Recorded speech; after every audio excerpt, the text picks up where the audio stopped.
សួស្តីបងប្អូនអរគ្នាបាទថ្ងៃនេះគឺជាថ្ងៃទី21ខែ5ឆ្នាំ2025បាទអញ្ចឹងដោយសារឃើញថារដូវនេះគឺជារដូវនៃការធ្វើស្រែចម្ការបាទបងប្អូនអញ្ចឹងដូចខាងក្រោយខ្ញុំនេះគឺជាដំណាំស្រូវបាទដែលគេបានព្រុស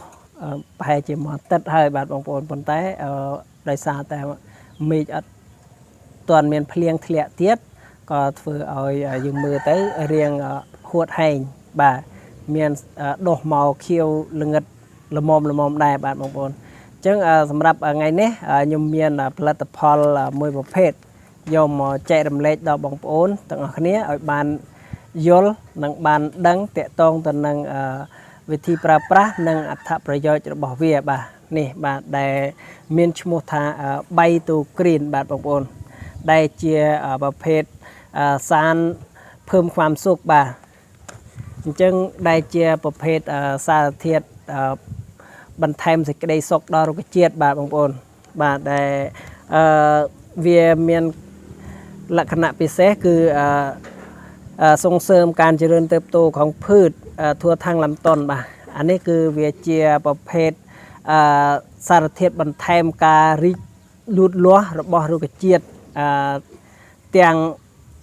ទូទាំងដើមត្មងបាទគឺពេញ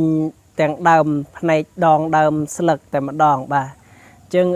សំខាន់គឺវាពិសេសខ្លាំងមែនតើសម្រាប់បៃតូគ្រីននេះវាមាន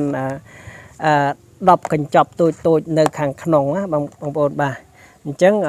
កញ្ចប់តូចរបស់វាមួយកញ្ចប់តូចនេះអាចលាយទឹកបានរហូតដល់800លីត្របាទបងប្អូន800លីត្រគឺបងប្អូនស្ដាប់មិនខុសទេបាទ800លីត្រអញ្ចឹងសម្រាប់វិធីក្នុងការប្រើប្រាស់គឺបងប្អូនអាចបាញ់ស្រោចទៅលើស្លឹកដំឡូងមីឬក៏ស្រូវរបស់យើងគឺយើងបាញ់ពីលើតែម្ដងដោយធ្វើការលាយបាទលាយវិធីការក្នុងការលាយគឺងាយស្រួលមែនតើបាទនៅក្នុងនេះគឺមានស្លាបព្រារបស់វាតូចមួយនៅក្នុងនឹងដែរបងប្អូនបាទអញ្ចឹងមួយស្លាបព្រាតូចរបស់វាគឺលាយជាមួយនឹងទឹក20លីត្របាទបងប្អូនលាយជាមួយនឹងទឹក20លីត្របាទអញ្ចឹងបាញ់ជួយឲ្យរុក្ខជាតិរបស់យើងខៀវខ្ចីលឿនបាទមើលទៅស្រស់ញញឹមបានលឿនបាទអញ្ចឹងសម្រាប់បៃតូគ្រីននេះគឺមិនត្រឹមតែបាញ់ទៅលើស្រូវឬក៏ដំឡូងទេបាទបងប្អូនគឺដំណាំគ្រប់ប្រភេទគឺអាចបាញ់បានទាំងអស់តែម្ដងបាទគឺអត់រើសដំណាំនោះទេបាទអញ្ចឹងអត្ថប្រយោជន៍របស់វាដូចបងប្អូនបានដឹងហើយគឺវាអាចបាញ់ទៅលើជំនួយទៅលើដងដើមស្លឹករឹសបាទអញ្ចឹងវាជាសារធាតុបន្ថែមរបស់រុក្ខជាតិដែលរុក្ខជាតិខ្វះមិនបានបាទបងប្អូនដូចបងប្អូនដឹងស្រាប់ហើយថារុក្ខជាតិដែលយើងបានដាំដុះមកគឺវាត្រូវការនៅសារធាតុ NPK និងសារធាតុបន្ថែមបាទអានេះគឺជាសារធាតុបន្ថែមរបស់រុក្ខជាតិបាទបងប្អូនអញ្ចឹង NPK គឺជាអាហារចម្បងរបស់រុក្ខជាតិចំណែកឯសារធាតុបន្ថែមឬហៅថាអាហារเสริมគឺជាសារធាតុបន្ថែមរបស់រុក្ខជាតិដែលរុក្ខជាតិខ្វះមិនបានបាទបើសិនជាបងប្អូនប្រើតែ NPK បងប្អូនអត់ប្រើនៅសារធាតុបំប៉នជួយ